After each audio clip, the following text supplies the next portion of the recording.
കരാറുകളിൽ ഏറ്റവും ഗൗരവപ്പെട്ടത് റഹ്മാനായ റബ്ബിനോട് നടത്തുന്ന കരാറാണ്. അല്ലാഹു സുബ്ഹാനഹു തആല പറഞ്ഞു, വഔഫൂ ബിഅഹ്ദില്ലാഹി ഇദാ ആഹദ്തും വലാ തൻഖുദുൽ ഐമാന ബഅദ തൗകീദിഹാ വഖദ് ജഅൽതുമുല്ലാഹ അലൈക്കും കഫീലാ.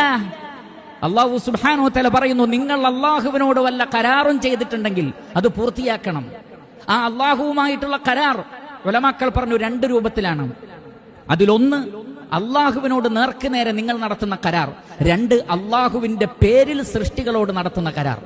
റബ്ബ് സാക്ഷി എന്ന് പറഞ്ഞുകൊണ്ട് അള്ളാഹുവിന്റെ പേരിൽ നിങ്ങൾ ജനങ്ങളോടൊരു കരാർ നടത്തുകയും വഖദ് ജഅൽതുമുല്ലാഹ അലൈക്കും കഫീല, അള്ളാഹുവിനെ നിങ്ങൾ കഫീലാക്കി, റഹ്മാനായ റബ്ബിനെ വക്കീലാക്കി, എന്നിട്ട് കരാർ ചെയ്തു, എന്നിട്ടത് ലംഘിക്കുകയാണെങ്കിൽ നിങ്ങൾ പ്രവർത്തിക്കുന്നത് അള്ളാഹു അറിയുന്നുണ്ട് എന്നാണ് ആയത്ത് അല്ലാഹു സുബ്ഹാനഹു തആല അവസാനിപ്പിക്കുന്നത്.